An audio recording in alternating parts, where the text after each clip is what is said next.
you really kind of push yourself forward and you're like, wow, I didn't really think I could get this far. So far from where it originally began.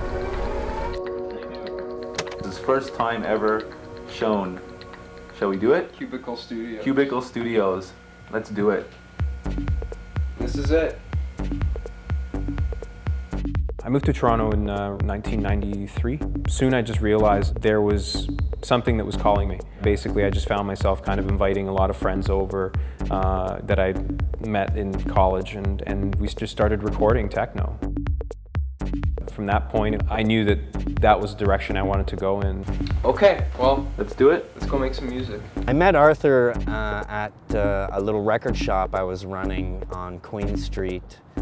It was called Modulations. He was really into the scene and really had an enthusiasm that, you know, was contagious. Lots of people around him were also catching this bug of, you know, producing and making tracks and getting out there and performing live.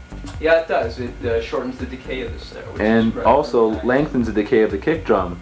Does it ever? First performance that I had in Toronto was, I believe, on New Year's Eve in 1993. That was at the old Spadina Hotel. I remember Arthur bringing in a lot of gear and a lot of people being blown away to see somebody actually producing techno right in front of their eyes. When I first got there, it was the most, you know, kind of rudimentary, you know, setup you could possibly think of. And from that perspective, I didn't care, right? I'm just actually performing for these people. You know, there's a lot of people here. It's New Year's Eve. People are having a good time.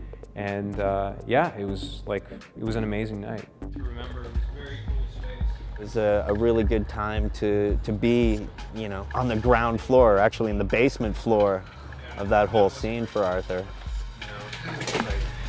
Oh, here it is, the most. This is the spot. New Year's Eve, 1993. Yes, sir. Actually, essentially be where the bar. Yeah, and then the DJ area would be right Like here. here, yeah, You're exactly. sort of facing this tiny little dance floor that got completely packed. Yeah. It was really raw and really pure, and it was a cool time to be around Toronto. I mean, some of the best DJs in the world were all hanging around this like tiny little room in the basement of this place. When I look back on those years, I mean, it's like finding new avenues and new creative inspiration. There was definitely a struggle there. But the good thing is I knew that I was doing something positive. I mean, you know, not just for my career, but for my mental well-being. Like I just had to create, I had to make music.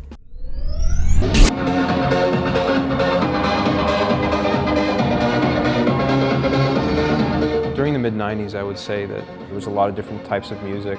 Like we had raves in airport hangars, and yeah, I think that was a really important time. It was the birth of Toronto, essentially, Toronto techno. This is my car. I'm Steve.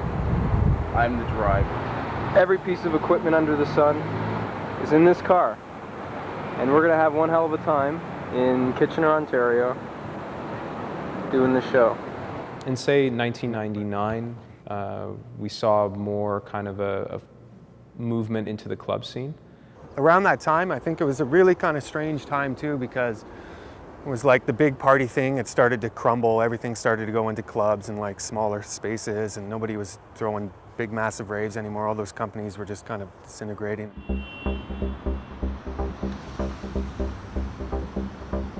It weighs a lot on a musician's shoulders to be able to do something, to have that constantly in the back of your mind going, you know, is this actually going to turn into something? When am I going to get some breaks? It was a very trying time, you know, emotionally, musically, to be able to, you know, to try and go forward. I can tell you about the first time that I heard Arthur's music. I was going to a show in Kitchener with a mutual friend, Greg Gow, and Greg had just started his restructured record label, and he had a lot of different demos coming in from people. I remember just playing like music the whole ride, and then put on the CD, and it was Arthur's CD, and he's like, "What do you think of this dude?" And I remember just hearing the music and being like completely blown away. I thought for sure it was some cat from Detroit, because it just had that that natural kind of organic Detroit sound. He's like, no, it's this guy from Toronto. Immediately he's like, you know, you got to get him on. Like, we got to do something with him because this stuff was just head and shoulders above anything that I had heard. Working with Greg kind of really allowed me to kind of spread my wings a little bit more. I found myself, yeah, actually getting more higher profile performances. And with that, I knew that this was kind of my foundation, my building blocks to my second half of my career. That time frame around 2000, 2001 was really an interesting time. You had a lot of the kind of stalwarts of the scene in Toronto, that people that really kind of put their imprint on there, all kind of pick up and leave, you know, whether to go to Montreal or later Berlin or wherever they wound up at that time. The fact that, you know, Arthur stayed through that whole time and just kind of like try to build himself in this city as opposed to trying to just do it the easy route is something that I've always really kind of respected him for.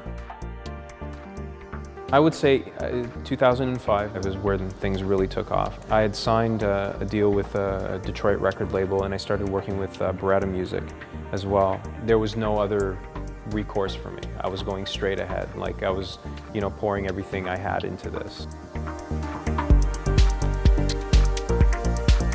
To be perfectly honest, until my name was announced, I wasn't 100% sure if I was actually nominated for this Juno. So when he got the nom, I was just ecstatic, overjoyed, and it was just a proud moment for me.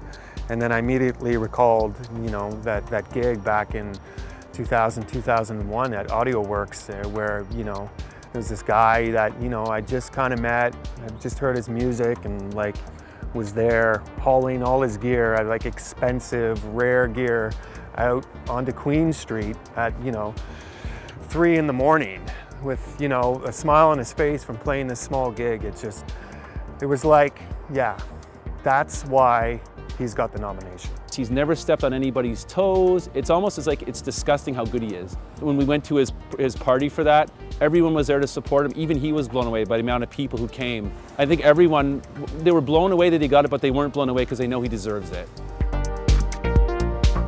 There comes a point where everything comes together, right? And I feel that right now seems to be that time, and it really kind of, everything is kind of pulled together. You know, I'm getting the breaks at this point, and all the work that I put in, you know, 20 years ago has finally, it's starting to pay off, which is, it's a great feeling.